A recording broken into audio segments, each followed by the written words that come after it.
Okay. Well, thanks everyone for being here today to have our last meeting of the year. I honestly cannot believe that we're already at the end of the year. This time has just flown by. But we had a lot of good discussion so far. Wanted to start out, we'll eventually be hearing from John Powell from the city of McCall. Really appreciate his time today, but thought it'd be nice for John and for him to be able to introduce himself to us. So I'll start first. I'm Lance, and I'm from the Association of Idaho Cities. I'm their policy analyst. My name is Daniel. I'm also with AIC, and I'm our grants specialist.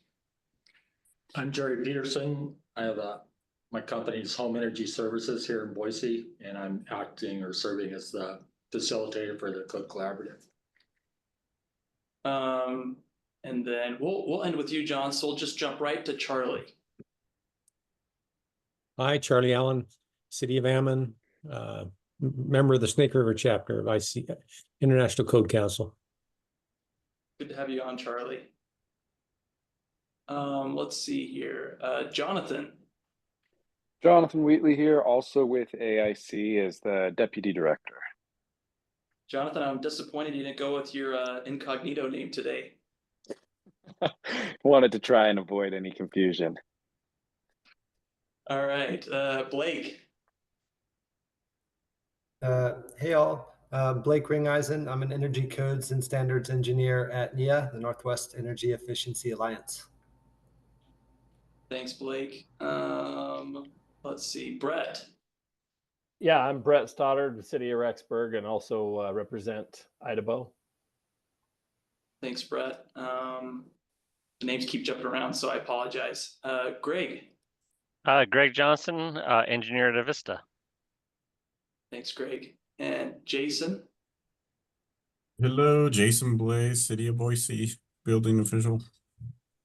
Jason, I like the shirt. It feels kind of slightly like Christmas red. Looks good. Oh, it's a little shade of orange, you know, for that BSU game Friday night. Oh yeah, that's a big one. It's a really, really big one. Jerica. Good afternoon, everyone. Jerica Stacy. I'm the Director of Technical Training at the International Code Council, and I live in Ammon, Idaho. And I did actually go in person to the BSU game last Friday. Awesome. Did you have a good time? Yes, it was pretty cold, but we were on the sunny side of the stadium, so it wasn't too bad. But I wish I could go tomorrow.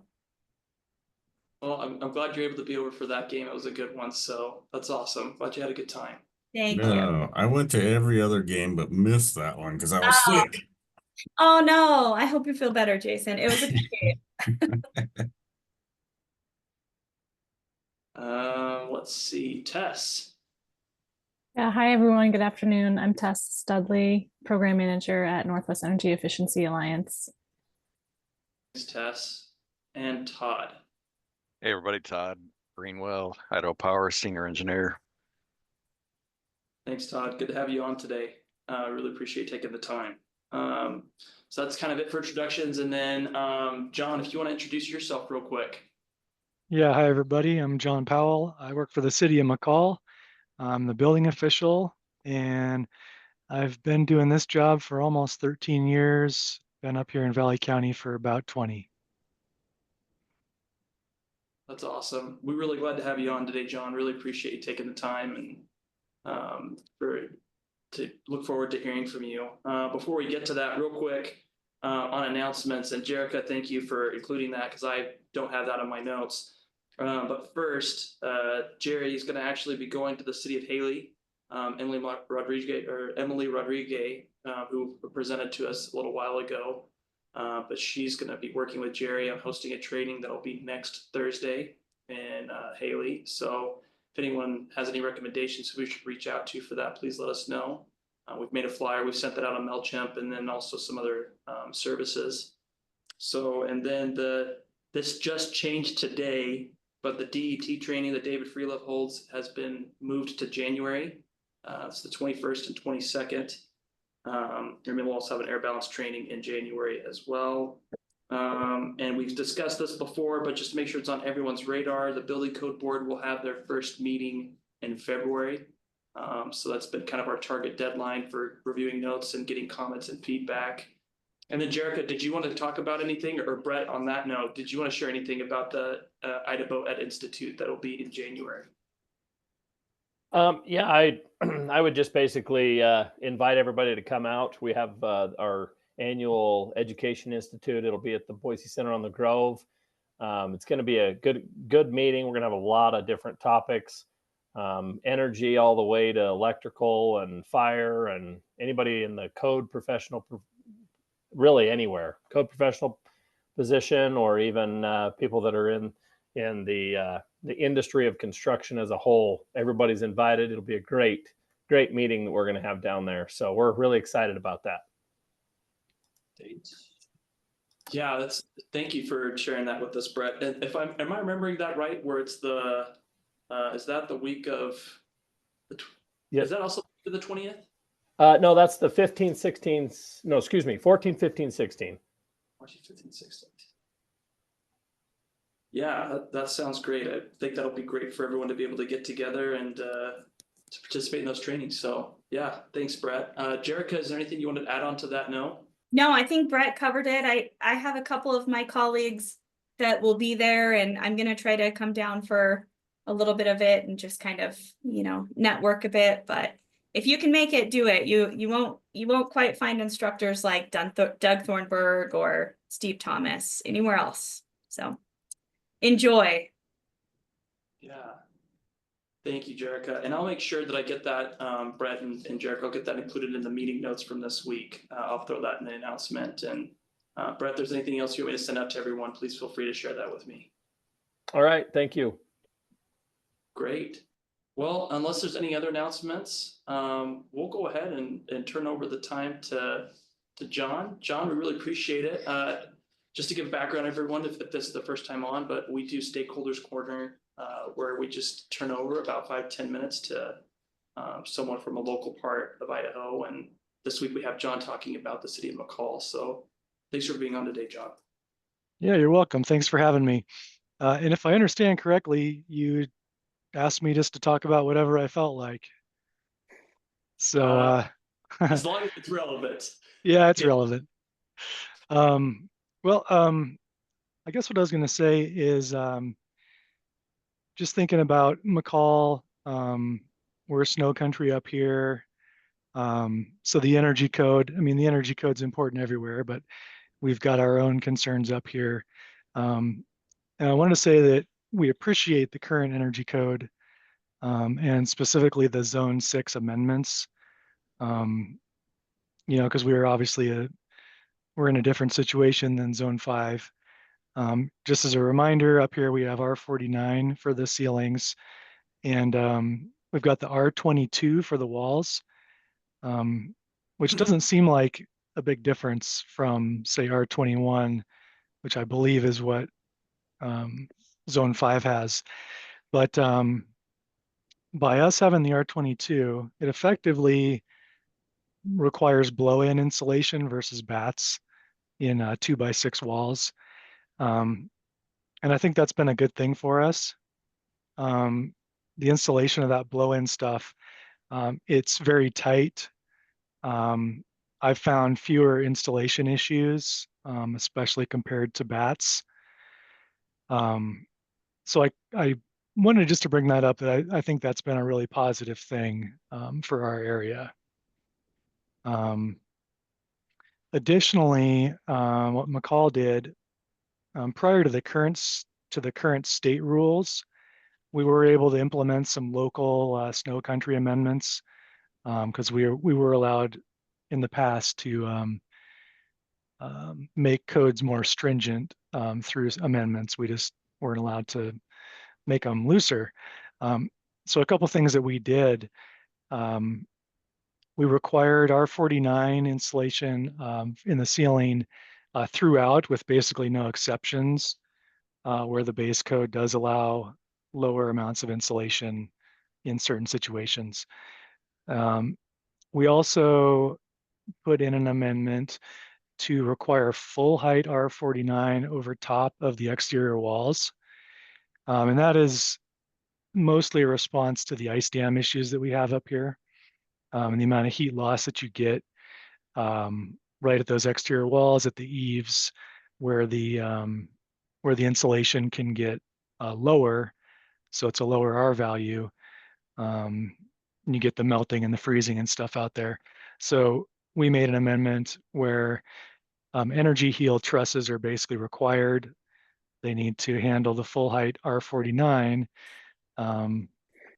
and ventilation. So you'll often see 16, 17-inch heels up here. And then just on a slightly different track, I guess I could ask, are there any questions or discussion related to that right now? This is Charlie from Eastern Idaho. I second your love of blown-in insulation. We do the same. R22 basically requires the blown-in, and it just does more than tight fit insulation. It does some air sealing too at the same time. I think, it can in a sense, but yeah. But my question for you was did you have any kickback? Because I understood that we can't be more restrictive. So no matter what the condition, I guess, did you have any kickback when you required the raised hill trusses? No, it was done a few years ago, prior to the current rules. I can't remember exactly how it was phrased, but I think it was called local conditions or something like that in the state code.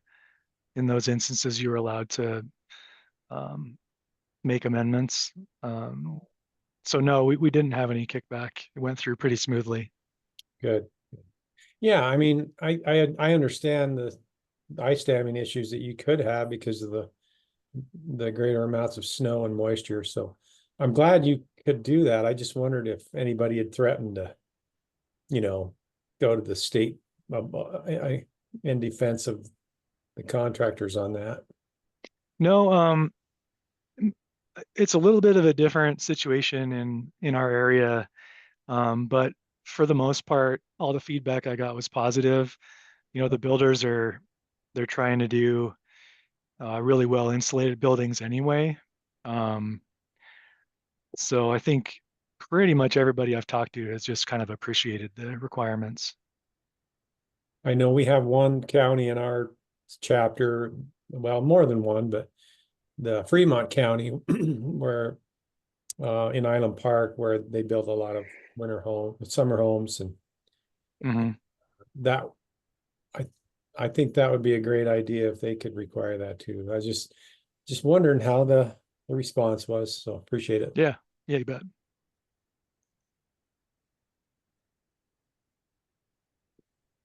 Yeah, I guess if nobody else had any questions about that, the only other thing I was going to mention or kind of ask about is I know there is the option in the energy code for the walls to have continuous insulation.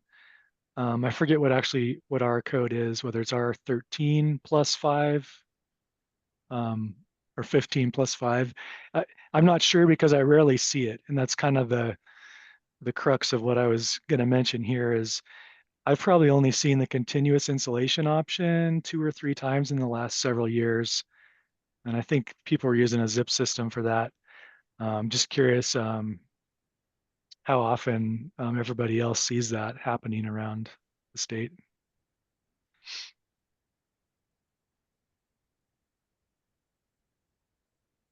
We don't see it in Eastern Idaho. Very rarely, I'd say. Yeah, Lance, I guess that's about all I was going to talk about. I'll mention, so being on a utility, I don't really know entirely what people are always installing, like you guys, the code officials, see. But I have worked with a lot of builders and talked with them, and they've gotten I've heard a lot of pushback on the continuous installation, but most of the pushback I've heard is more about it's something new and they're not familiar with. And so maybe possibly training and highlighting the need for having the air gap and things like that when you're doing continuous installation might help alleviate that possibly. Yeah, thanks. One thing we can do, John, is after this meeting, we can include that in the notes and ask for people to send responses back. There's a couple of building officials that it might be worth seeing if they have information on that I'd be happy to reach out to, but they weren't able to be on the call today, which is understandable. So, but I'd be happy to follow up with them. Oh, great. Thanks. Yeah, Hey, I'll John. just add too that, oh, Go for it. thanks, that NEEA, we have a residential new construction program called Better Built Northwest, and it's kind of focusing more on high performance techniques and going above code, and continuous insulation is one topic that we have some training content on. And so we could potentially host a webinar or even do some in-person trainings to help get folks up to speed on how to do it and also different options. Okay, great. Thank you. I was going to go back and just ask the question you talked about the ceiling insulation in heel truss. Are you seeing anyone who's doing like flash and bat on the rafters, and then right at where it meets the wall, they just do full spray foam in that portion so they don't have to raise the heel truss? Is anyone doing that? Yeah, I have seen foam used right there when the height isn't available. I don't know if that's what you were asking, but yeah, when they've only got like 8 inches or something for whatever reason. Yeah, I've seen foam used. I was just asking because there are some potentially, heel trusses do have a potential drawback, especially when you're multi-floor building. Sometimes that additional wind loading on the building, you can have some structural challenges, or so just wondering if that's an alternative that people are using to avoid heel trusses, or do people not care about the heel trusses? It doesn't cause a concern, or? Yeah, I don't think it's much of a concern. A lot of the time people are using them anyway, but maybe they're just not as tall as they could be. But again, I don't get much pushback on those kind of things. Sometimes it happens just because of a strange detail or just a mistake. They forgot to get the right kind of truss in a certain spot.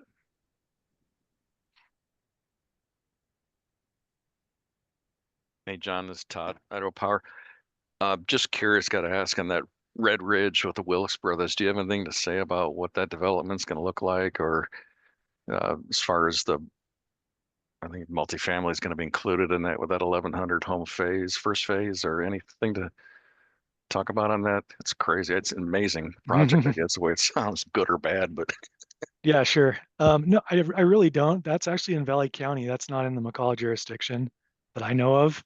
So haven't put much thought to it, and I don't really know a whole lot about it. Thanks, just curious. Yeah.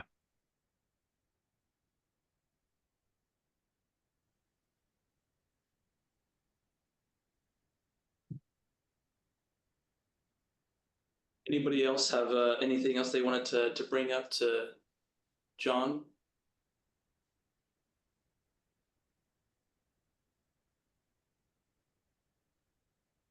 All right, well, I think that's it. John, thanks so much for being willing to do that, to just kind of go over some of the points as far as I-stands and trusses and just the unique issues that McCall faces. It's a really, really beautiful town. I love going up there every time I've had the chance to, but really appreciate the willingness for you to come on and talk us through those things. And we'll do our best to keep you and your staff updated, as well as everyone else on this call and via the email chain we have about things we see with the upcoming discussions on the 2024 IECC. All right, that'd be great. Thanks for having me on. Hey, thank you, sir. Hey, have a great Thank you. John. You too.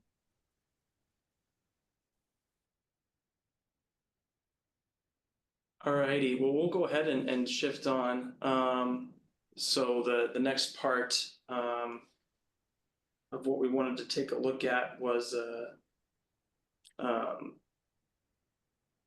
I actually needed to ask Jerry first on this. Jerry, do you want me to go over the survey results first, or do you want to? Please. Okay. So let me go ahead and pull that up for everyone. I've got the initial survey results, or the survey results we've gathered over the past month. So let me this. Just pulling it up on my screen. But we had a good amount of responses. So as of this week, we averaged 47 responses, or had a total of 47 responses. And so I wanted to go ahead and share that with everyone. I'll just do it off of my personal laptop. Let's see.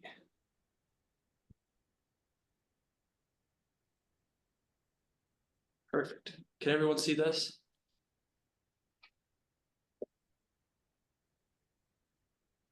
Yes. Yep. Yeah, Yep. I can see it. Okay. Before we dig into everything, just so it's a point of clarification, I didn't have a chance to dig through the open-ended questions. This is just the responses to the questions that were multiple choice. Hopefully I'll have a chance to go back through the open-ended responses and give a little more information there. Some people did a great job and provided a lot of feedback, and I was having a hard time kind of trying to figure out what would be useful for the group to take a look at. So we'll go ahead and dig into this. So for the survey responses, we had a total of 47, as I said. I thought it would be helpful for everyone to just see how did it break down in terms of who responded to the survey. So as you can see on the screen, there's the results. Anna Foster did a great job of helping to get this email out to architects and the survey out to architects, but you know, it's a nice mix. I mean, 50% architects, 17% homeowners, 28% code enforcement, 15% energy specialty, 4% manufacturing, and 17% construction. So it's definitely a nice rounded group of people. It's not just one profession or one type of background. And then shifting into specifically the 2021 IECC, we had approximately 67% support the significant changes for the 2020 or 2021 IECC, and approximately 17% were against the significant changes, and then approximately 15% expressed needing more information. Any questions on the 2021 IECC survey results?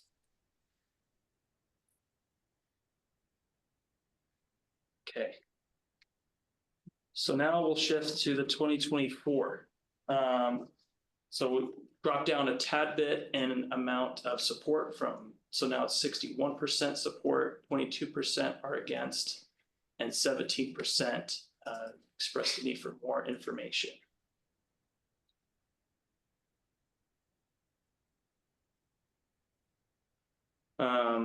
And there were several things that did come up in terms of feedback of what people would like to cover.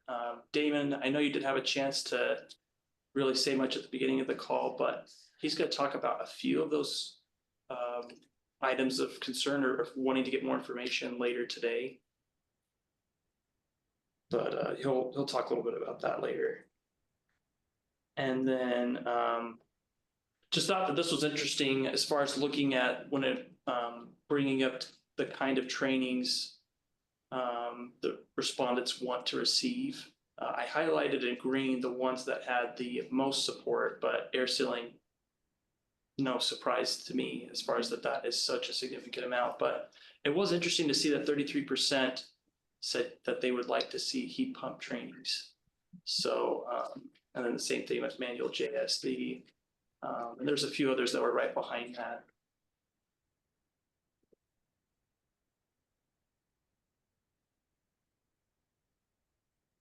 But that was it for the survey results. We definitely wanted to keep this one more simple. We know that everyone's time is sensitive as they're digging through this. I have shared with our team members, Damon and Jerry and Tess, the individual open-ended responses so that we can dig into that as we look forward. But is there any questions about the survey or anything that people would like to focus on? So Lance, I would like to look at, I wonder if it's possible breakout on the slide where it's more people wanted more what they wanted the training on, can you filter it to give us just the responses for those who said they needed more info? Because I wonder if those who already said they support the different things and they already have enough info. I mean, maybe we're not tailoring training towards those folks, but we're tailoring training towards the folks who maybe either need more info or opposed to it. And then that might actually give different, might drive us to train on different things. Yeah, I mean, that's a really great call out. I could absolutely dig into that.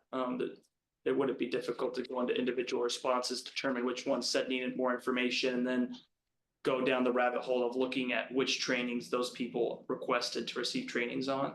I haven't had a chance to dig into that before this meeting, but that's a good call out, and I'm happy to do digging into that and then share it with the group later.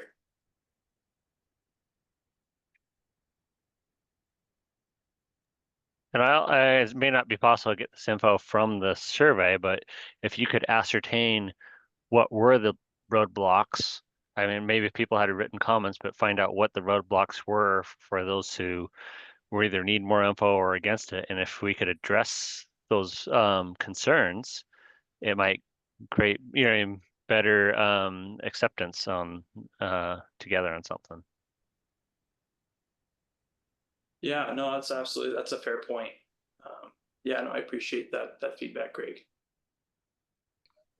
And I'll just jump in to kind of answer a little bit more of that, Gregory. In the open-ended questions that were included in the survey, folks did provide some responses about more specific topics that they wanted, that they either like has hesitancy about, didn't agree on, or wanted more information on. So that is in there.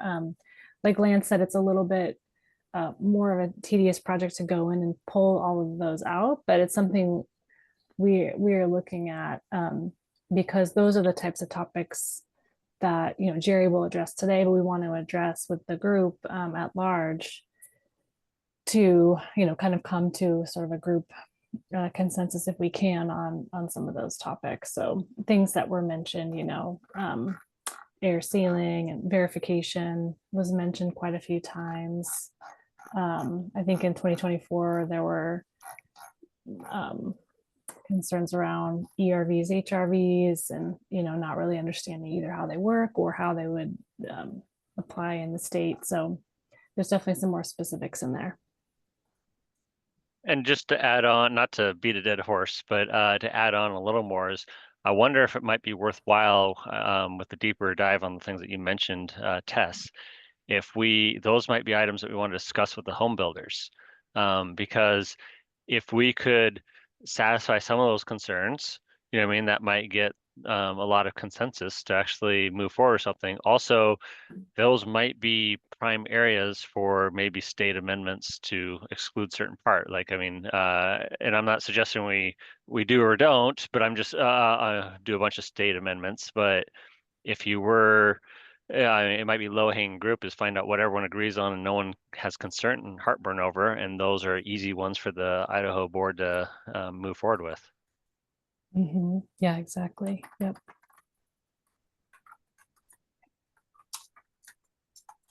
Thanks for calling out those items, Tess. I appreciate it. Yeah, no problem. And I think maybe as follow-up, we can kind of dig into this a little bit more and provide more detail into what some of those responses were. I know you started that work, Lance, and appreciate that. So maybe as follow-up with the meeting notes or something, we can shed some more light on that for folks. Yeah, go ahead. Yeah. This is Jerry Peterson. I just wanted to point out to anybody that might not be aware, all of the items listed on this slide that's up right now, with the exception of heat pump, are established trainings. They're AIA certified, they're for CEUs, they're ICC approved for CEUs, and I've been doing these trainings for many years now, and so we offer these in different localities. and we've been offering them online, and the attendance has been pretty light. And so if there are suggestions about how to get this information out, we'd really like to hear it. But most importantly, just want to let everybody know these trainings are available. You can call me or Lance, and we're happy to do it. And if the collaborative would like to do something specific, maybe, blend some of these together on a separate call and just, kind of fire questions at me, I can try to address what I can on it. But just want to let everybody know that these trainings are available to builders, inspectors, tradesmen, the architects, and more than happy to try to assist with people on the collaborative too.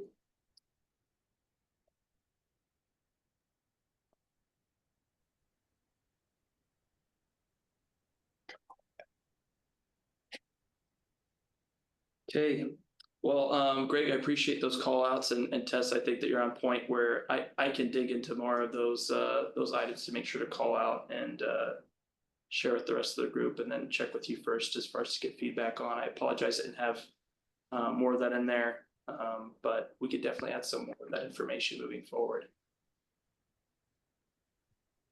Real quick, this is Todd, Idaho Power.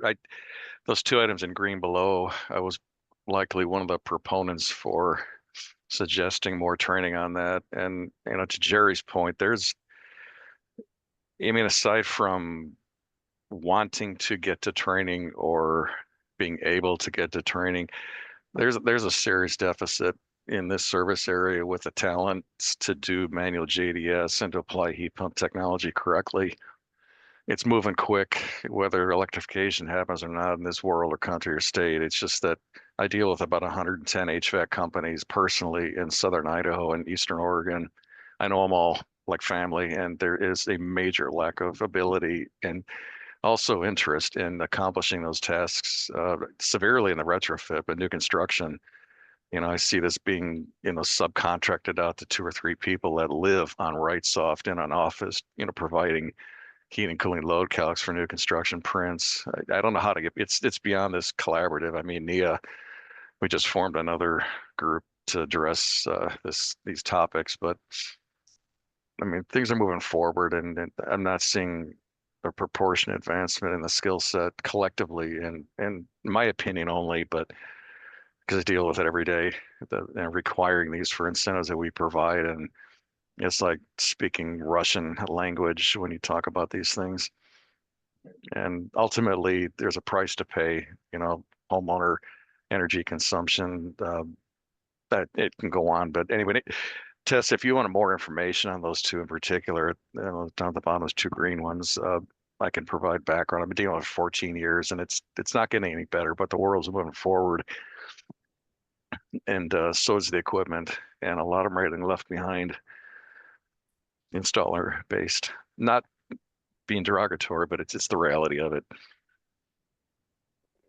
Todd, just a quick comment. The majority of the manual JS&D is done on RightSoft software.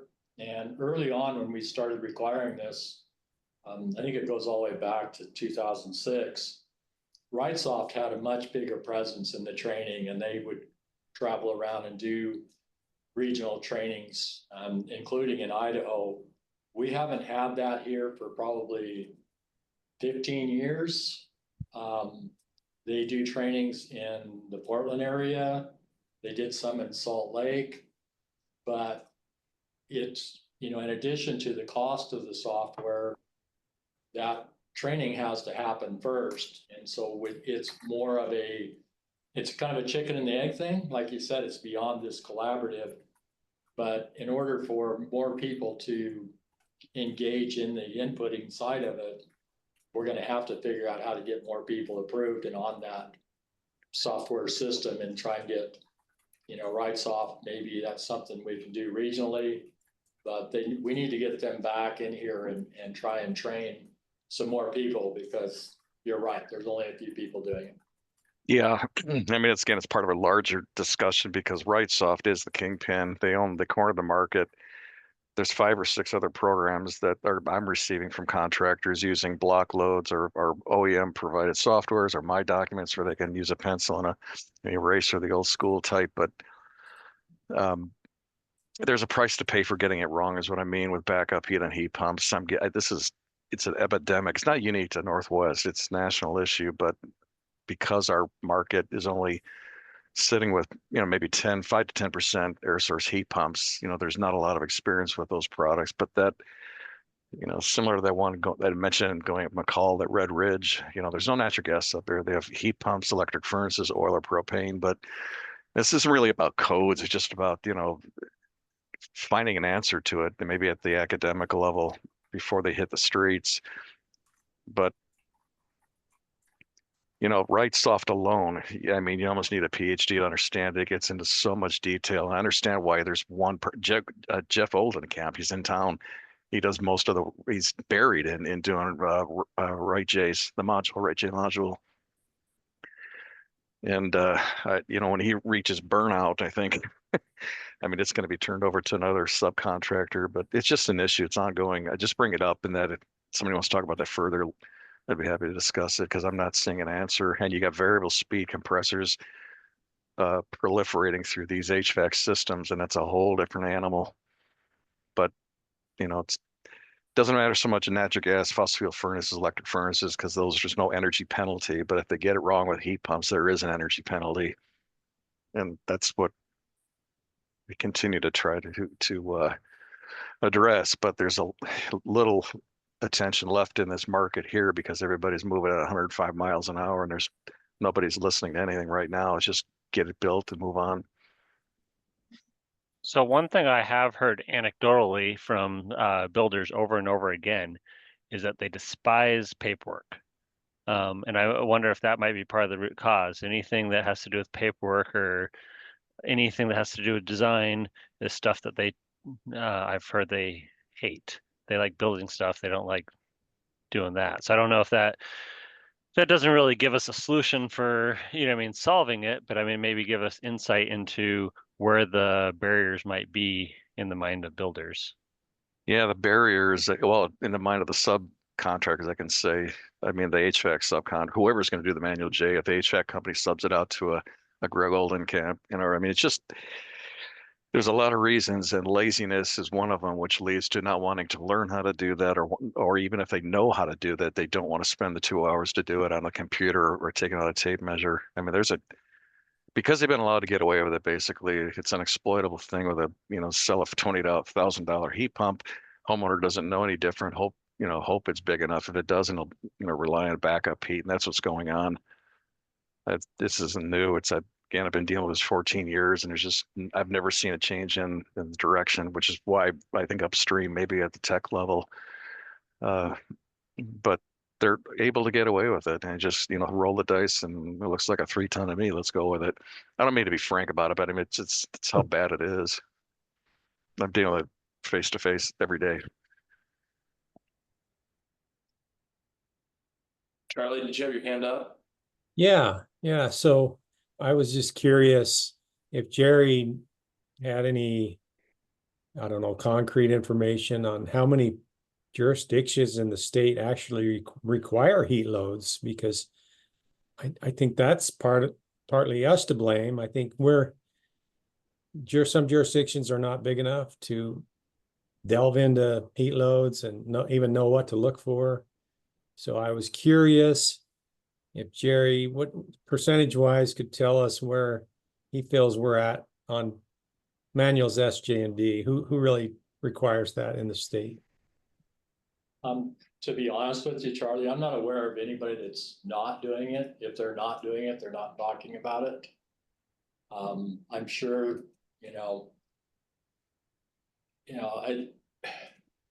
I think it comes back to that conversation that we had about, auxiliary heating. Are we going to require this in, a cabin that is not intended for full-time occupancy? I think there's some variables there. I'm not aware of it. Nobody is openly stating that they're not requiring it because it is a code minimum. It is a code requirement in Idaho. Just for a little background for everybody on the call, we didn't start doing load calculations until probably, I don't even think the state started requiring them until about 2018 or 19.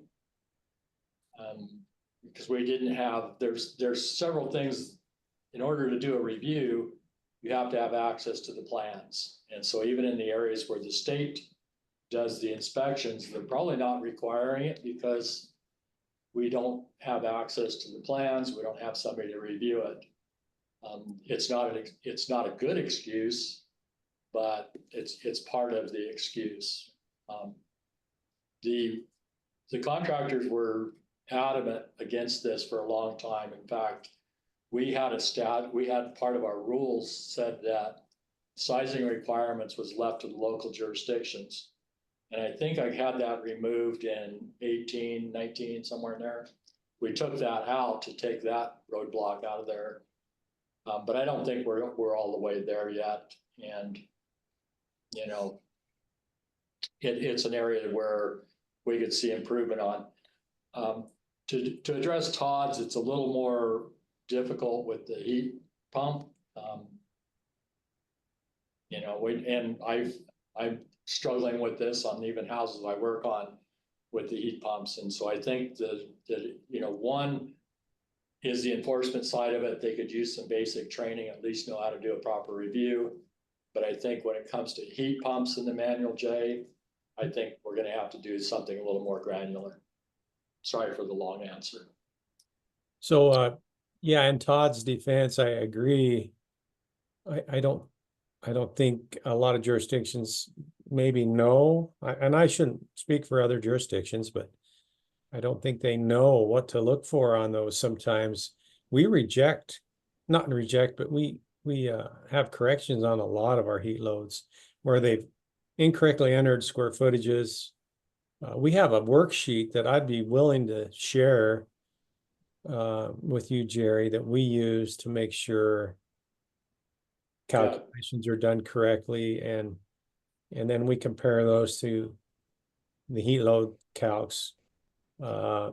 And yeah, we have a lot that it's just like anything. If you put bad input in, you're going to get bad input out. So we have available, and if you guys want a copy, if somebody wants a copy of it, please contact Lance or I. But I have 3 checklists, one for the plan review people, for the intake process, one for the inspectors in the field, and one for the plan review itself. So there's an intake person of what they need when they bring it in, your permit tech. There is a checklist for that. There's a checklist for the people reviewing them. And then there's a checklist for what's going on in the field. We don't need to duplicate all of those efforts. And by breaking it out, it makes it a little less confusing, makes it easier for the inspector, where he just has a set number of things that he has to check at completion. And so I'm happy to share that information. Those are separate documents. I'm happy to share that with anybody that wants to look at it. I guess my final feeling then is, I think this is an area that we could use, in Todd's defense, we could use more training on as motivations. Yeah, this Todd. Yeah, it's just the academics of basic building science, BTU, transfer, things that I'm not sure a lot of them understand. There's a lot of people coming into this area, new companies, and I deal with all of them. And I guess the fear when I did that survey, you know, we had an administration with $369 billion that, you know, from the Inflation Reduction Act, and that 50122, the home electrification appliance rebate program, was strictly fuel switching. And all the states are working on that. I don't even know if Lee Zeldin, the new administrator of EPA, is going to even continue the money, the unspent money from the Inflation Reduction Act. But, you know, here comes this amount of muscle into the country, and in Idaho proliferating electrification. So the concern was, okay, you know, Idaho, I'm working with all 4 states on both the HEAR and HER programs from the IRA. And if that money doesn't make its way in and influences what these folks use for space heating, I just want to see them get done right. And it is an issue, just basic education. We've just allowed that market to evolve nationally and not everywhere, but certainly in many parts of the country without knowing that basic building science, BTU movement. And, maybe it doesn't matter now. I mean, the concern was electrification. I mean, we're going to get a whole mess of heat pumps out there or not. I don't know what the appetite is at the Joe Public level, but if it happened, I don't want to see 50,000 electric furnaces kicking on instead of compressors running where they should be running only. That's a massive kW increase, even a neighborhood alone. You're talking refitting the transformers outside, going into, where a 3,000 watt compressor should be running, but you get 20,000 watts of backup heat. You get 10 homes doing that. That means a new transformer on the pole. It won't handle it. No, I understand, Todd, and I thank you for bringing out a point that I had addressed in my presentation later. And that is that we're, when we talk about energy codes from a public perspective, we need to ensure that we're talking about the growth, right? The potential to meet the growth. And I think that's an important thing for the legislatures and decision makers to understand is we are talking about a finite resource. We're not talking about compromise as much as we're talking about allowing that to continue to happen in a more structured manner. So, it's not that we're taking something away, as we're just trying to make sure we have enough to move forward. Thanks. Yeah, I didn't mean belabor, but thank you for that insight, Jerry. It's just we need to bring the HVAC industry along with where this world appears to be headed in certain directions with vapor compression. That's all. I know this is not going to be solved this group here. It's beyond just the codes. It's the job of HVAC. What is that job about? So I did want to note regarding heat pumps, like I have no concerns about heat pumps as long as people have supplemental heat. And so that's where on our system, where we've had issues is where people install a fully electrified home with electric resistant for their supplemental heat. And then when you hit the cold weather, now you have overloading the system. If you have supplemental heat, like with gas supplemental heat, you don't have that risk because when it gets 0 degrees out, you're not using the heat pump. You're using the gas supplemental heat. So you kind of get the best of both worlds by having a hybrid. And so that kind of alleviates a lot of our concerns as a utility by the hybrid system.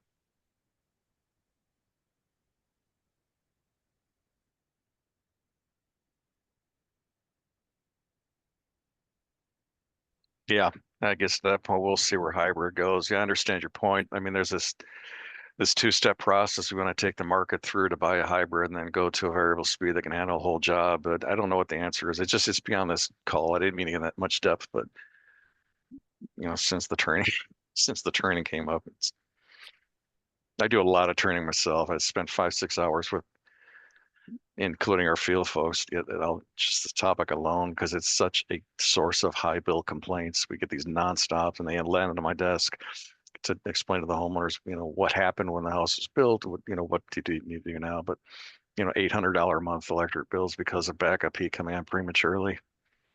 So one thing I will, so anecdotally, so I haven't done a survey of all bills, but we've had just some bills seen from customers.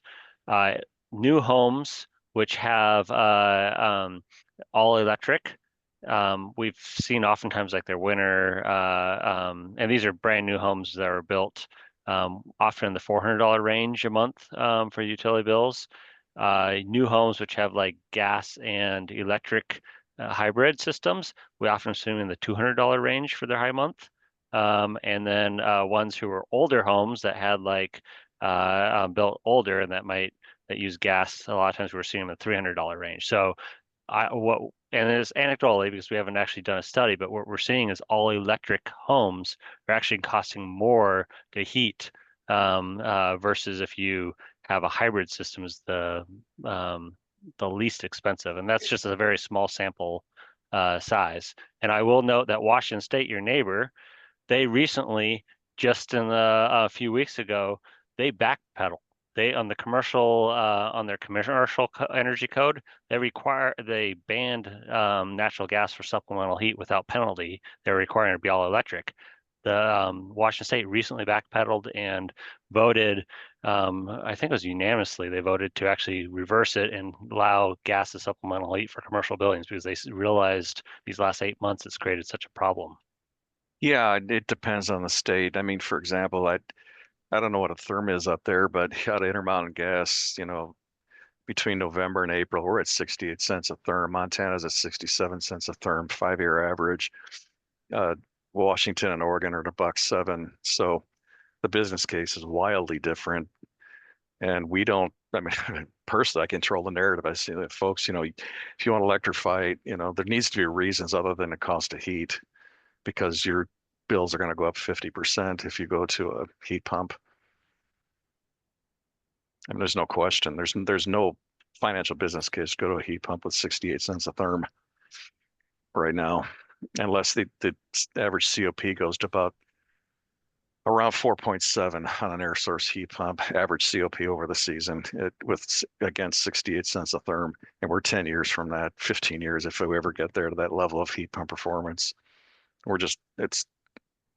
There's nothing out there that's going to get us there right now. But Well, I apologize, Todd. I'm not meaning to cut you off. I'm just looking at the time here, and I want to be sensitive to, not that I don't think that heat pumps are a great subject, and not that I don't think there's a need for looking at it. But if it's okay with you guys, I think we probably, in the interest of time, should move forward and continue to keep this on in the background, because it's something that's come up over the past year. So obviously it's something that we need to continue to look at. I do appreciate your feedback, Todd. But I know that Jerry had some comments and things that he wanted to discuss today. yes, sir. Sorry. No, you're good. Right here, we're to you, Jerry. Whatever comments. You just know too much, Todd. I need to go fishing more often.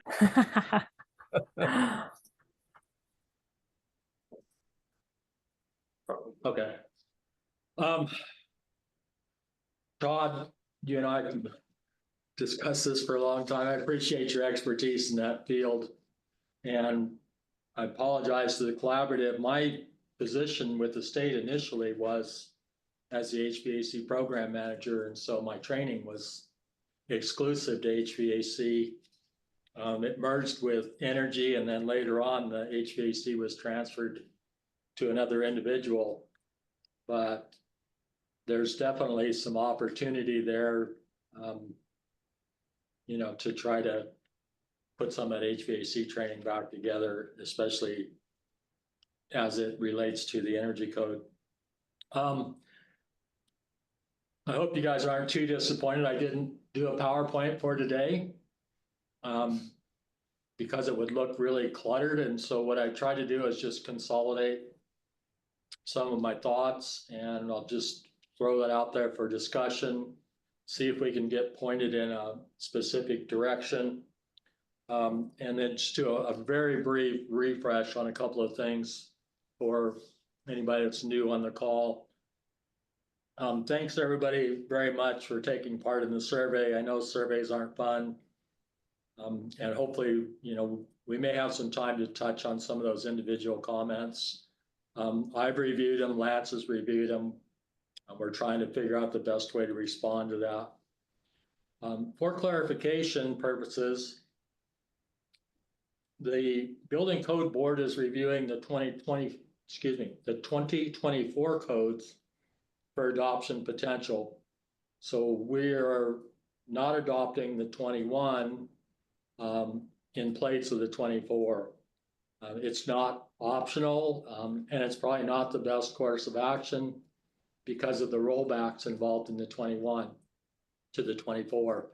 So the 21 was very restrictive on the installation, and then they rolled it back in the 24. The options were much more limited in the 21, and then they expanded them out to the 2024. And so the intent at this point, and I'm not trying to speak for the board, but the intent of the board was to review the 2024. The other reasons for doing it that way is that historically we kept the commercial and residential building codes and the commercial and residential energy codes on the same cycle. And I think there's a lot of interest in adopting the 2024 building codes. And so we'd like the energy code to line up with that if possible.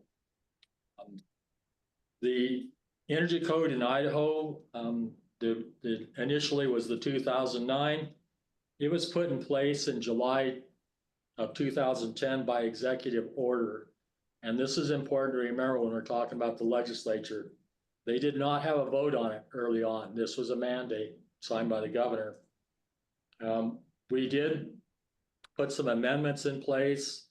For those of you guys who've been around for a while, you know, we tried to address some specific issues, ventilation, insulation values, you know, and then, you know, Jason worked on some boundary or building, well, what do you call it? The space between houses. I'm sorry, it's not my forte. I'm more of an energy guy. But it's important to remember that it took 10 years for us to adopt a new code cycle. And so we went from for the state, we went from 2009 to 2018 over a 10-year process. That was also fairly, there were quite a bit of amendments with that. And then 1 year later, we had to go back and clean that up through the ZBR process.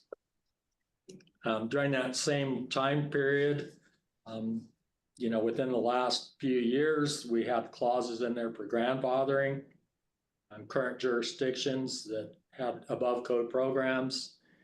And then that got changed to what we now have is the minimum maximum code that says you can't go above the state minimum. So all of those processes, in my opinion, were fairly contentious for lawmakers. And we came pretty close to the edge last year when, you know, several of them threatened to just take throw the baby out with the bathwater.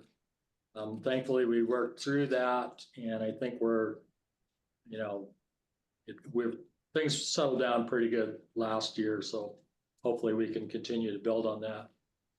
The 18, when it did go through the legislature, it went through fairly easily, even surprising quite a few of the legislatures, and primarily because there was widespread consensus. We'd worked on it for a long time, you know, and I think it appealed to a lot of people. So we have the field study that Tess helped finalize here recently. And I think if we look at that field study, and I will provide some more data on that, hopefully we can break some of that out. But I just want everybody to know that we are not falling behind. The sky isn't falling. The field study would suggest that we're on par with the 18, if not slightly better. So we're not failing as an industry. And a lot of this, you know, I'm not going to take the credit for training, but a lot of it says that, you know, we do have pretty good compliance. We have pretty good enforcement. You know, I think we're headed in a good direction as a state, and we should build on those positives. Everybody's aware that, you know, recently we had not a significant, but we've had a change in the political climate nationwide, and it's not my opinion that, you know, things are more conservative and probably leaning towards less regulation and quite a bit of want to address housing cost. While this may be new to the country, it's not new to Idaho. We've been operating this way for a number of years. And so with that, and I do have a couple of spots in here marked for questions. So let me finish up the legislative part of it, and then I'll try to address some questions. So here's my concern going into this summer. on the next legislative session is one, just the basic question, will we have consensus? Will we be able to reach some kind of an agreement? And this not only includes all of the stakeholders, but the lobbyists representing those stakeholders. And so those lobbyists, one side or the other or all sides, they have to agree, to some level of consensus.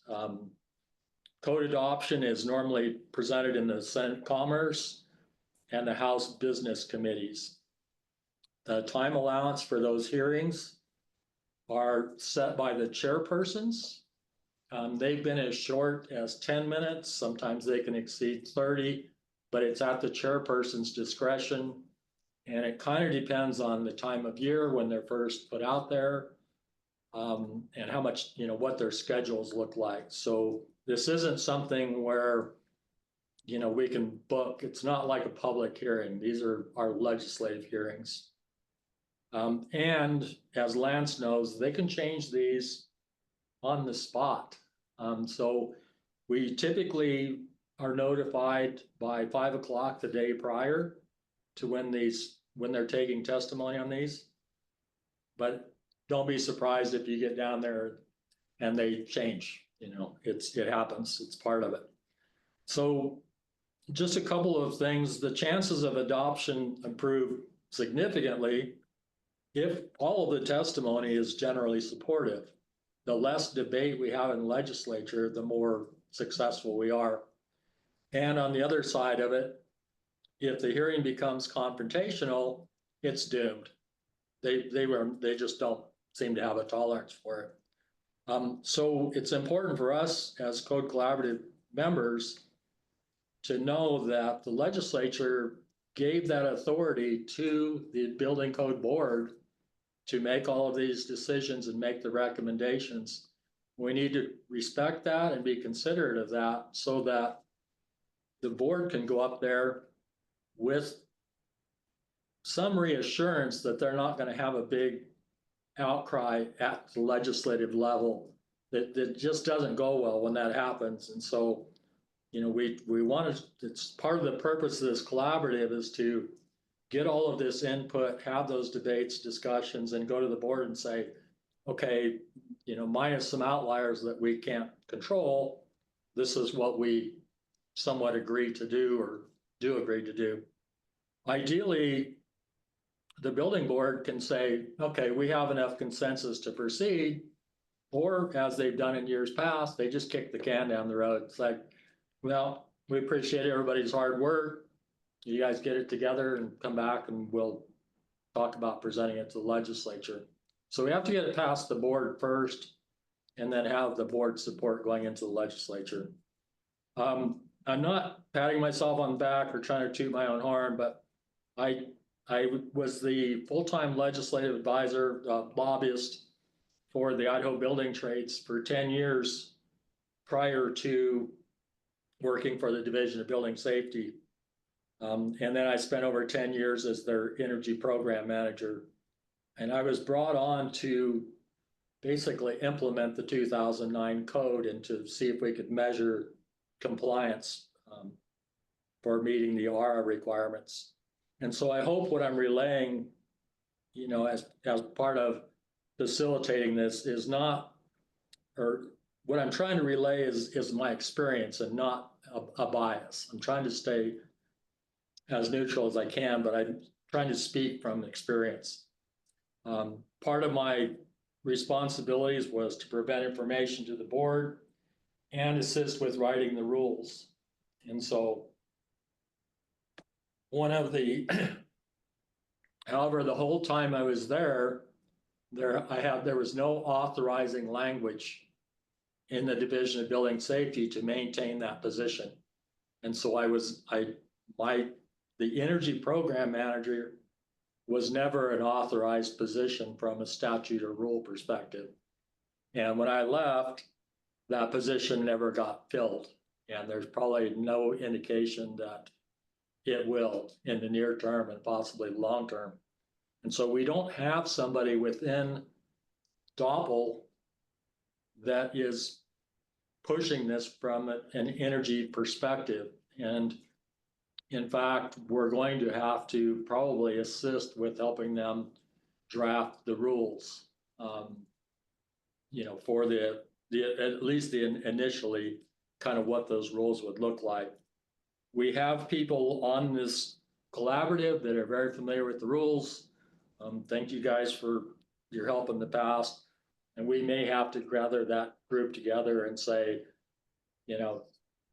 here's a shot at it. Maybe we can use this. But the board is going to probably want some help doing the initial draft. But in order for us to do that, we have to have some specificity. How do I say that? Specificity. He said it right. Specificity. We need to know what those rules are going to look like. And a couple of things with that. One, we're going to have to look at anything that has cost addressed to it. So is that cost? Is it product? Is it labor? Do we have verifiable and local data to support those costs? And, I would say yes on some of that. We can talk more about that in detail. But most importantly, and this is something that I put out to everybody on the call, is are we leaving meat on the bone? Do we have stuff right now that we could be doing better? Can we use language that is in these current codes to help do things better? Clarifying for both clarification to the contractor and enforcement by the respective inspectors.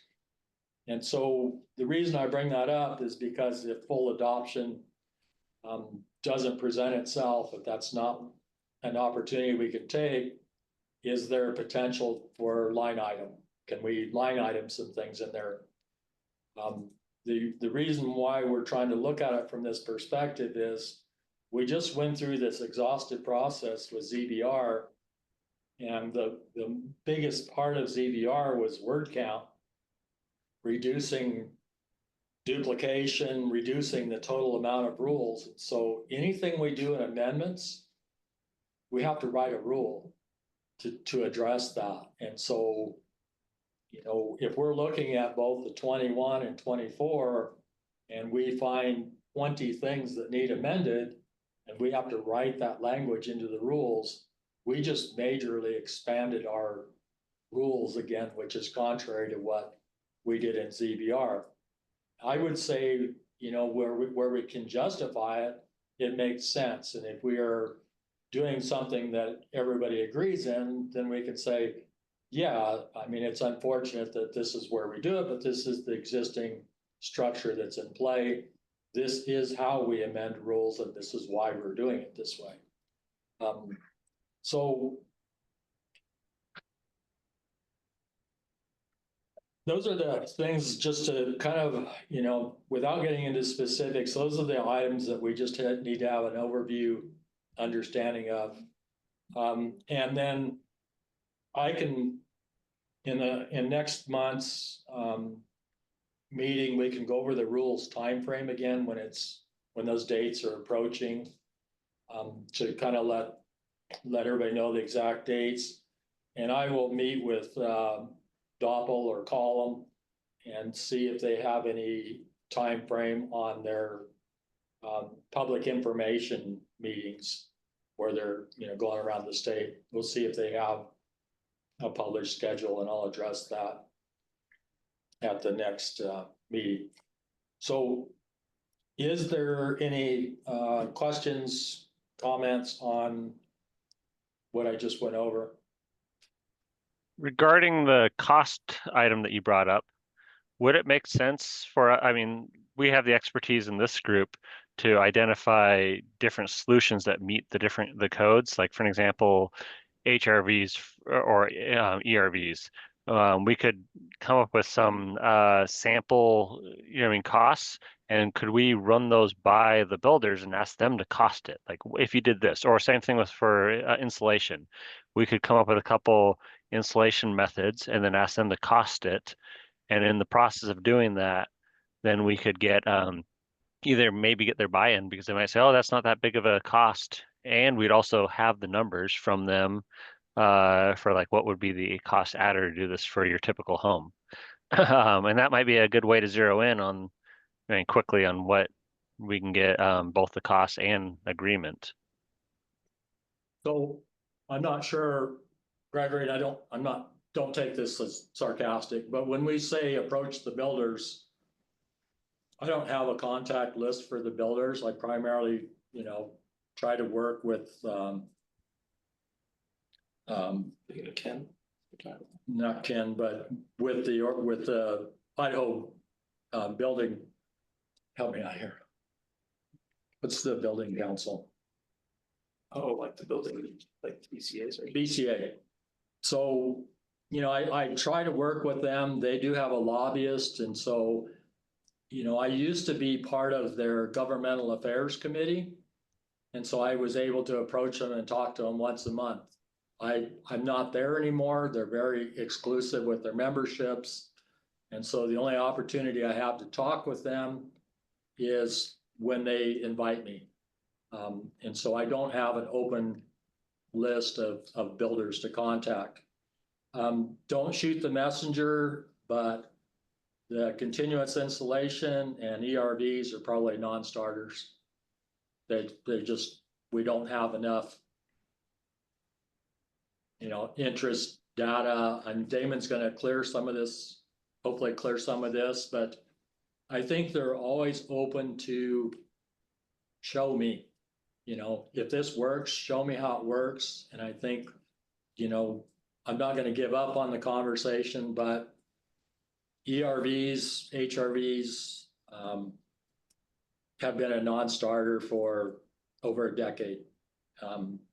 And the continuous insulation, I don't want to dig too deep into that. This is kind of under the next section where we get into specifics, but it's not as simple as a lot of people would think.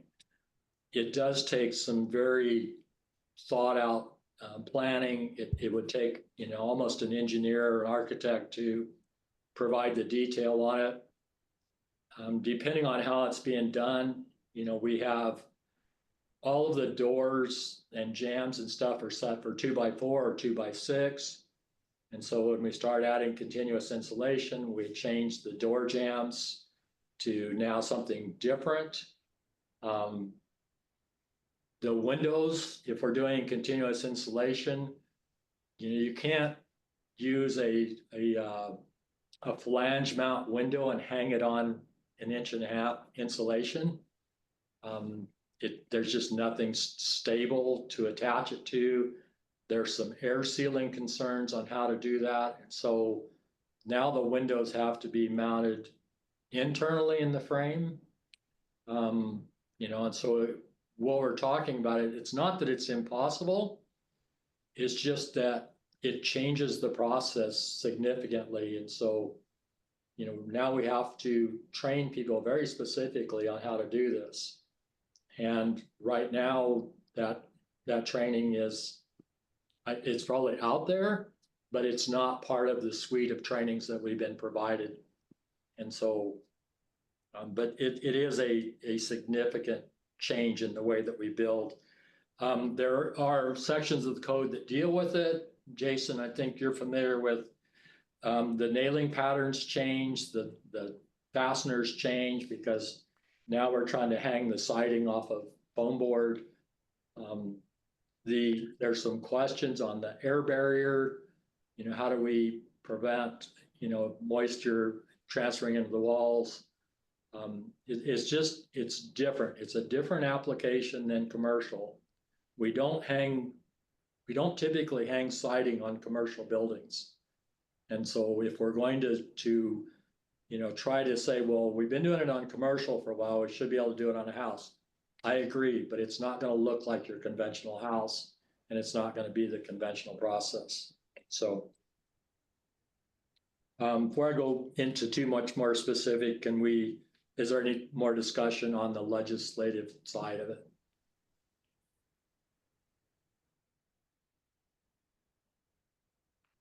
Okay. So On a happier note, one of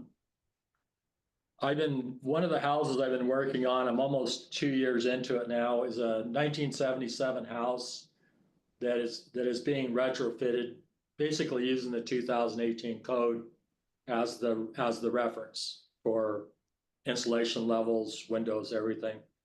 When I started on this house, it's an all electric home. The level pay was $330 a month. We got it down to 178 last year, and we just got the new bill last month, and that house is now at $136 a month. So massive, huge changes. It does have a variable speed heat pump in it, Todd, and that house is maintaining temperature at 0.6 of a degree off of set point. The homeowners are thrilled that the house has never been more comfortable or costs less to operate. This is a 1977 house. So if we can do that without tearing into the walls and restructuring the house, I'm confident we can make, plenty of progress on new homes. Air sealing, everything that I've modeled over the years, the contractors said, I don't want 50 options. Tell me what the top 3 things are. What's the best thing that I can do to get the biggest savings? And everything that I've modeled, I think Damon's going to show this the same. Air sealing is the biggest bang for the buck we can do for energy savings and making houses more comfortable. I guess the question is, can we do this by clarifying our air sealing checklist versus the blower door? And I would say, based on years of doing this training and a lot of testing, that I can say with quite a bit of certainty that when we do the checklist, we get the results. And so right now we don't have a blower door requirement, but that doesn't mean we can't build homes really, really well using the checklist. There's some changes to the process. There's probably some changes to the inspection part of it, but this is something where we can make a significant difference. And there's very little upfront cost to air sealing. This is more about attention to detail and process than it is product. And by using the checklist, we get away from that what if scenario where they don't use the checklist and they say, well, we're just going to test it. And then what happens when it fails? And we can't get back inside the structure to do all of the air sealing. So I support both scenarios, but I like the checklist approach. And I think that's something that we can do that should be, central to moving forward. The insulation, Damon's going to talk about that we have new data from IDL, and so I'm going to let him cover that. I will say that right now, unless we have, some really, really good data and how we're going to address the construction process, that the continuous insulation is probably going to be a non-starter. So is there another approach that would work that has a lower cost or lower impact? And as we talked about earlier today, raised heel trusses is a great option. That's one of our biggest losses in the house. When you go in and do a thermal imaging of the house, the biggest loss is on the top plate of your exterior walls. And so using conventional trusses, by the time you got an eave baffle in there, we've only got 2.5 inches of insulation over the top of that wall. So raised heel trusses are huge. I know there's some other issues there. One of them is that it extends the wall height, and in some applications extends the roof height, which may be governed or regulated by the local planning and zoning. So those are things that we need to be able to talk about and have more information on. As far as cost on those, I don't think, I don't think, I think the raised heel is probably the cheapest option to increase that insulation level. And then obviously we come back to the better air sealing. Can we address, you know, that particular joint better? And we are doing that with the blow-in insulation. Is there other ways to improve that particular loss area? Lighting controls, both inside and outside. I don't quote me on this. I'm not going to tell you where it came from, but one of the legislators' comment was, is it the government's responsibility to tell me what kind of light bulb I can use, or how do I turn it on? And I think, you know, from a very common sense perspective, this is not an extraordinary question. It's legitimate. This is how people feel. It's like, oh, now you're telling me what I have to do and how I have to control it. You know, we understand it in the commercial, it has a large impact, but when you're talking about a bedroom light, I think, you know, I think that's a legit question. Again, I'm not specifying opposition or support. I'm just telling you the questions that I'm faced with. On the other side of the coin, it's really hard to not support items that clarify codes, especially when there's no cost involved. And so we have new definitions that are very helpful. We have new air sealing checklist that's very helpful. And so I think, you know, we have to separate those items so that when we have this conversation around cost, we can say, hey, these don't cost anything, and it makes everybody's life easier. It makes the tradesman, gives the tradesman more clarity, makes the inspection process smoother. Why would we not do this versus not adopting anything at all? And then the builders have already expressed support for the options part of both of these codes. They want more options. And I think we would be doing a disservice by not allowing that. And I think we need to remind them that, hey, the National Home Builders supported this particular issues. Ken Burgess sat here in the room and said, we support this.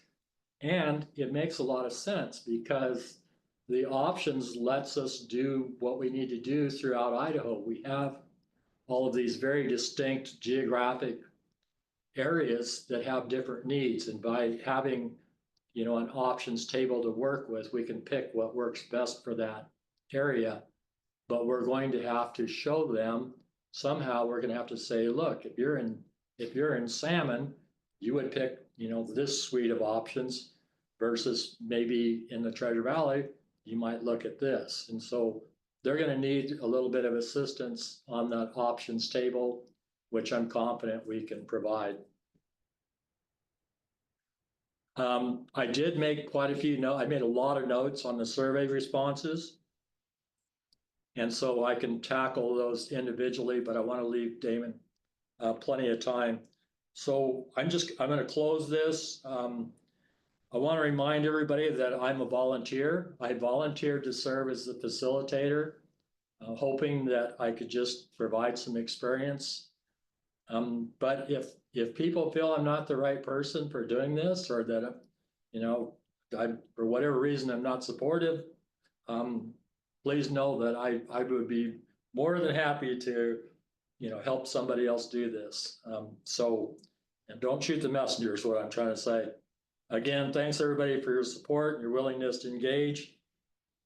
I respectfully ask that we try to keep an open mind to a collaborative that engages not only all our stakeholders, but also provides a respectful and courteous regard to our elected officials, as they are quick to remind those in positions that are not elected who truly represents the majority when it comes to public interest. So be careful that we don't fall into that trap. These people are elected. They're elected by the majority of people in their jurisdiction. We have to respect that. So, you know, we don't want to fall on our sword and go up there and say, well, I'm doing this for the benefit of the public. And they just will ask you flat out, oh, so you were elected. So anyway, just a little warning there. With that, I'm happy to address questions or comments. I want to say thank you for all you do, Jerry. I really appreciate it for your leading it and stuff.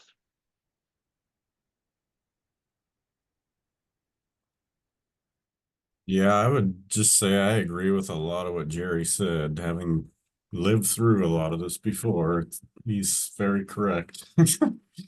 And there'll have to be some compromises somewhere and probably, like you said, help writing the rules. I just don't see this board writing the rules anymore. They're relying on Doppel staff more and more. So we might have to help guide that. And I agree on the air sealing, 100% on focusing on the air sealing.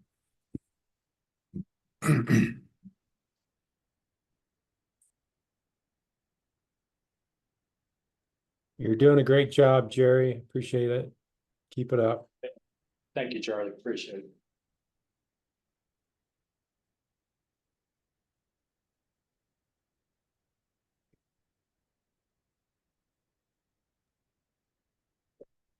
Yeah, thanks, Jerry. I can go ahead and mention a little bit of the analysis we've been doing to try to get into the costs a little bit, if we're ready to move on.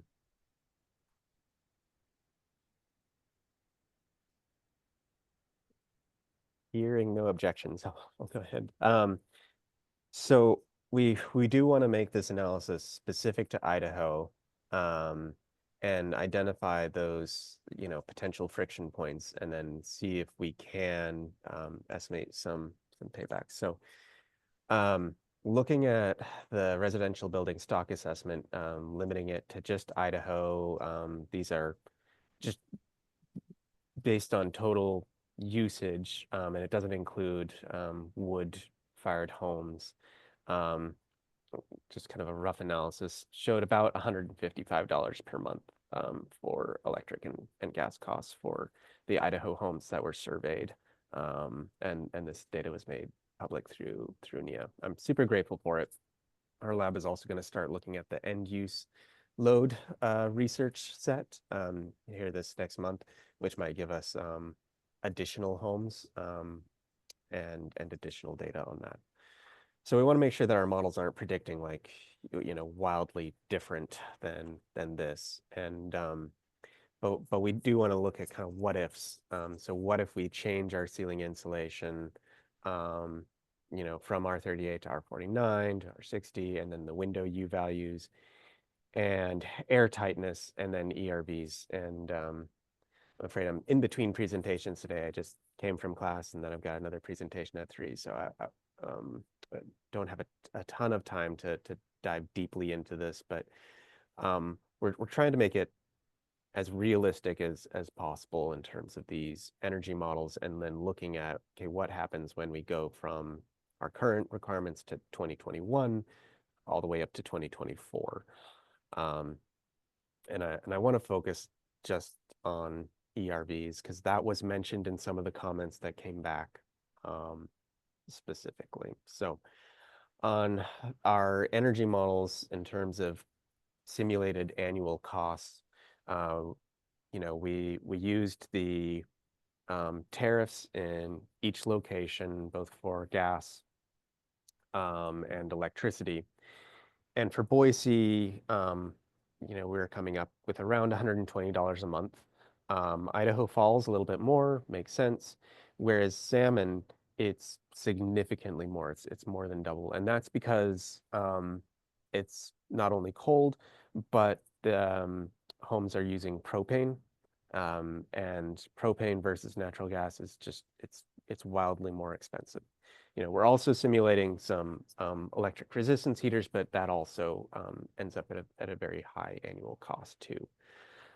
So where you are in the state, what utility is serving that area really matters. The other area that we simulated was Coeur d'Alene using Avista rates. And we wanted to dive into, ERVs versus what's often done, which is the centrally integrated fan system. But if the centrally integrated fan doesn't have supply side fan power to it. If it's just an open duct that's drawing into the central system, then it's probably drawing at most 100 CFM, maybe closer down to 60. That may be enough for health purposes, but it is not the minimum ventilation that is required by code, which refers to the International Mechanical Code, which refers to ASHRAE 62.2 in terms of total CFMs that need to be provided of outdoor air into the space. So if we're specifying ERVs, we want to make sure that we're comparing it effectively. And if you're doing an ERV in a home that's, or comparing a home with an ERV versus a home that's just typically got, you know, a passive draw through that central integrated fan system, then the ERV actually generates an energy cost for that home because you're bringing in more air than what was done before. Whereas if you're bringing in the same amount of air between, you know, an ERV and you're bringing in that air without an ERV, yes, the ERV will provide energy savings. But a lot of Idaho homes aren't bringing in that minimum ventilation air right now, and it also depends on where you are in the state in terms of what your savings might be. So if you're looking at equal ventilation rates between the central integrated fan system and the ERV in Boise, the ERV will save about $30 a year.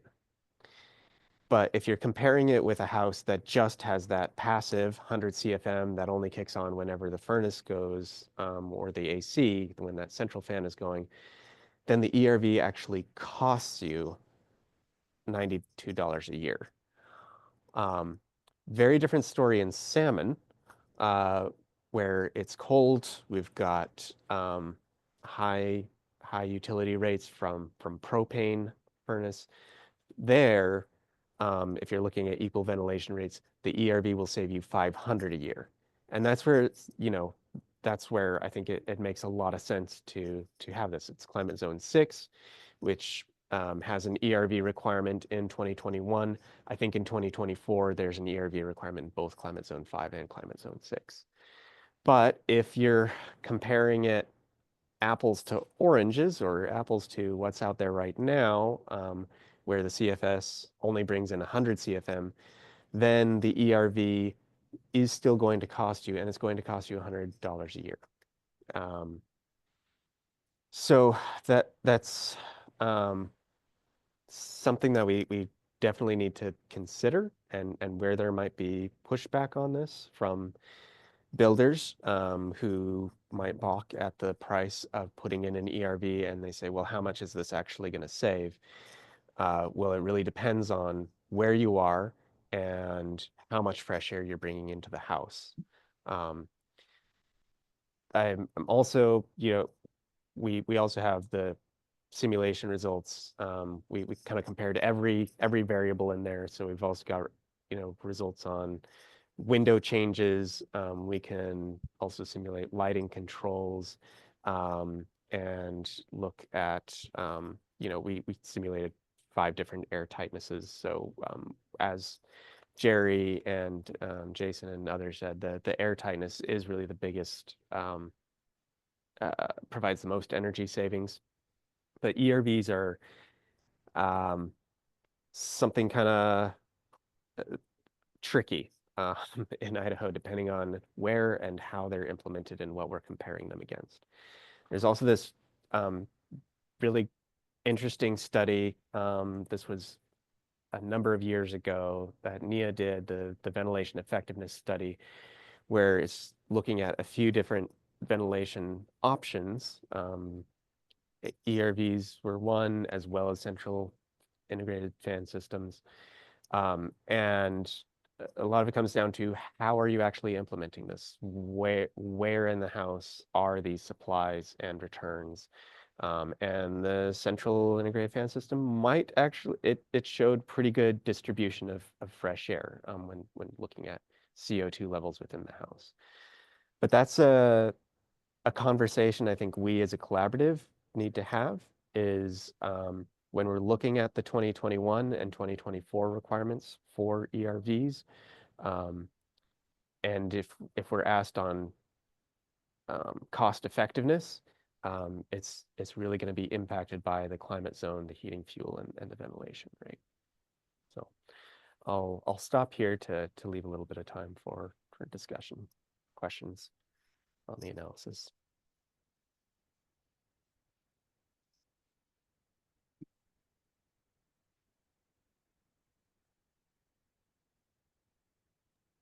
So wondering, did you do analysis? So I see you did it at 2.5 ACH. But a lot of the air sealing homes, I mean, if you're doing it right, you might get 0.5 ACH. Was there any analysis at those? There was. I haven't graphed it yet. Let me go back to my first slide here. So the air tightness, so we simulated all of these at 5 ACH, 3 ACH, 2.5, and 1. The reason I was showing the difference between 3 and 2.5 is because when you go below 3, then you end up with different minimum ventilation requirements for the home.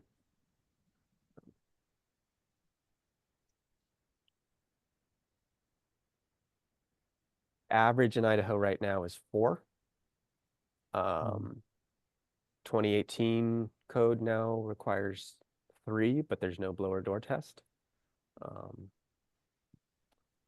So the reason why I was asking was, I mean, above 3, your results aren't surprising. You know what I mean? Like, it doesn't matter as much. It's just when you get below 1, kind of wondering, like, throwing out the case of them not doing the ventilation correct because that becomes a safety concern.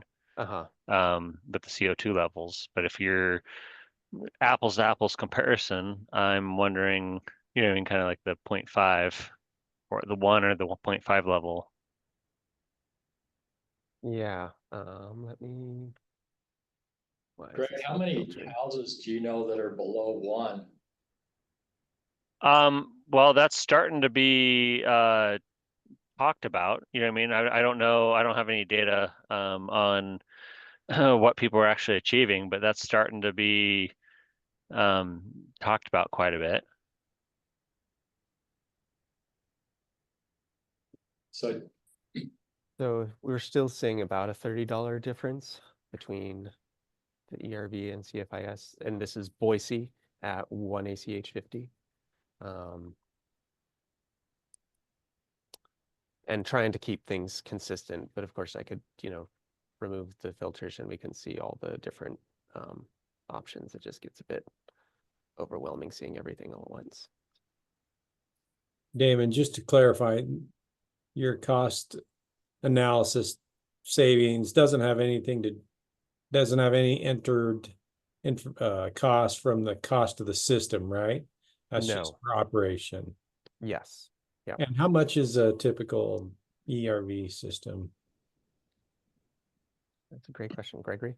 Well, it ranges. So lowest cost is like 2,000 to 3,000, but that's if you're just tagging under existing ducts on a, you know, I mean, your existing duct thing and you just throw it on there.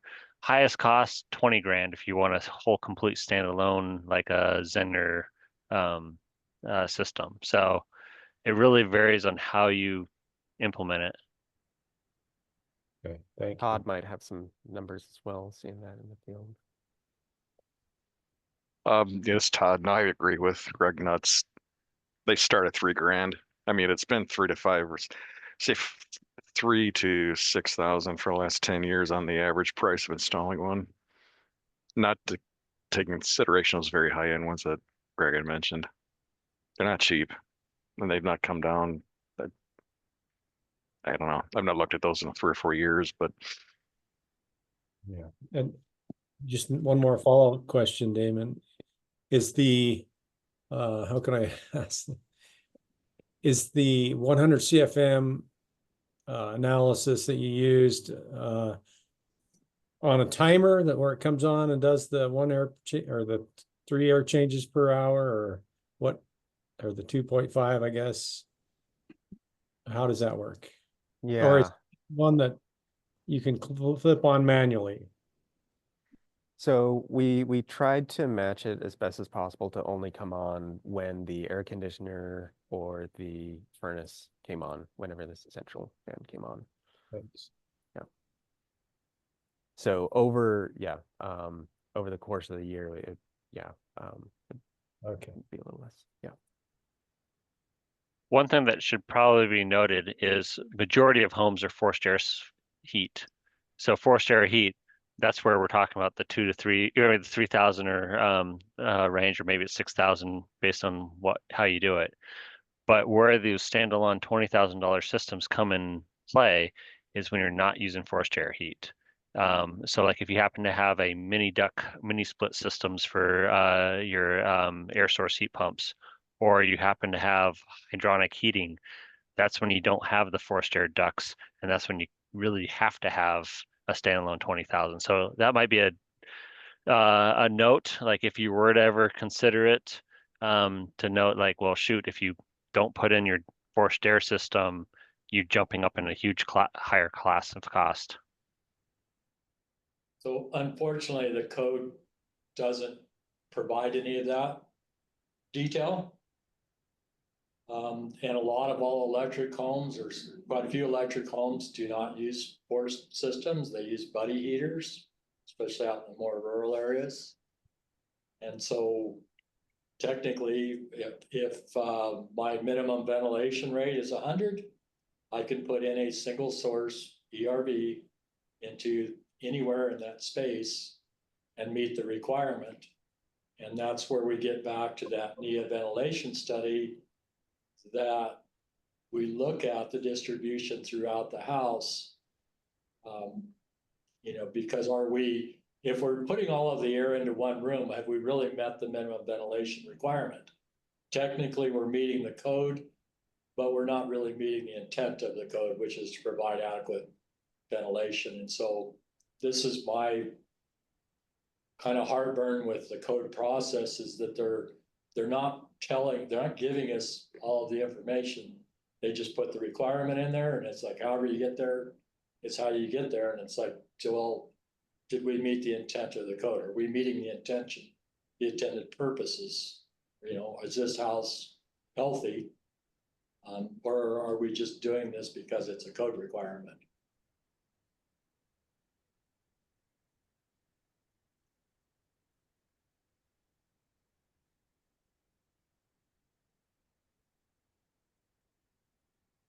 Having said that and not getting a response, I will add one thing to it.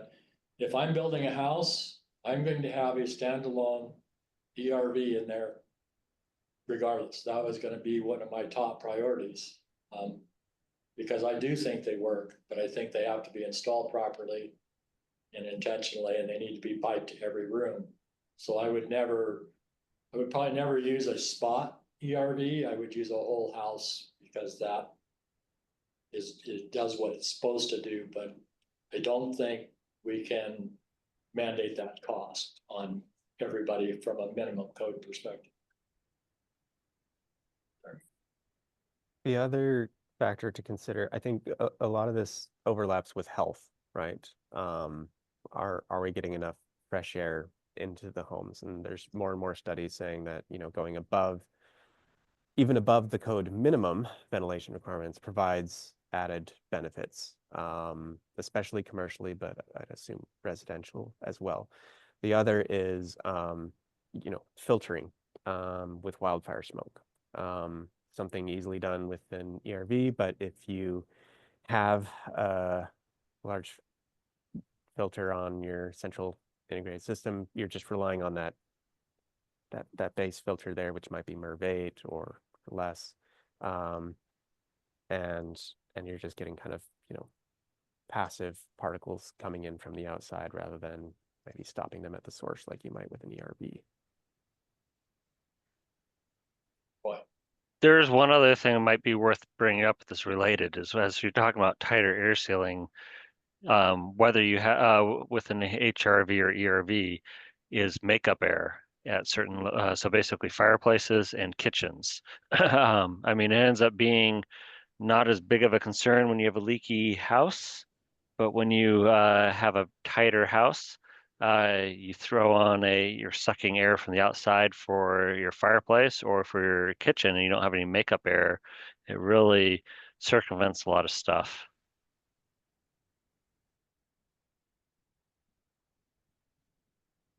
I don't mean to be sarcastic, Greg, but this is one of those balancing acts that I've struggled with. It's like, how do you put a fireplace in an energy efficient home? You're basically installing a heat vacuum. It's the only way to make fireplace work is if it has dedicated outside air, totally dedicated outside air, in which case the tightness of the house wouldn't factor into it. Exactly, yeah. You need the makeup air for the fireplace. Hey, Jerry, this is Todd. Just a quick question. Is it fair to say that there's not empirical data anywhere that describes spot ventilation like you described versus central ventilation and its effectiveness to VOCs, for example? I mean, NEEA, I don't know if NEEA is working on that. I've not heard of anything, but to defend pro or con on the device itself. So the VOCs was, to be honest with you, when NEEA did that ventilation study, we didn't have the access to the VOC monitors like we do now. That's a fairly recent. We've had the monitors, but they've only become cost effective in the last probably 5 or 6 years. So I don't think they monitored for VOC because we have a standard on commercial for CO2. They used that standard, so that was how they determined the room to room. Yeah, thanks. I don't necessarily mean VOCs, but CO2 levels or VOCs or I mean, it goes back to the instinctually what you've been seeing for 5, 6 years in attics alone, and that improper ventilation causes hot pockets up in the attic, for example. You can't move that air around like, a person might think it moves. So it's similar if you do a spot ventilation in a house, non-centrally distributed, it's technically, you run into the same issues, not supporting what you're trying to actually get done with a ERV or HRV.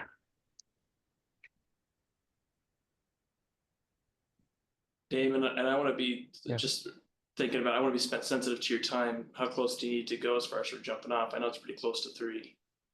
Right at 3. Yeah, I'll still be sitting in the same office. I just switch Zoom links. Thanks. Okay. But we do sincerely appreciate the data, Damon. I think this is going to be important.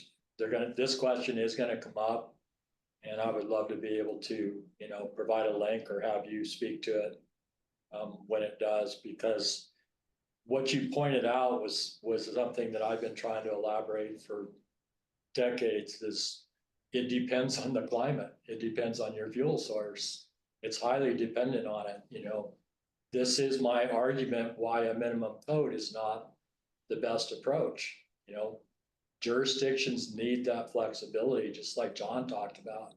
They need to be able to make a certain level of differences in their jurisdiction because they're under different climate factors. And so in salmon, if I could write the code for salmon, it's like 3 air changes minimum and put an ERV in there.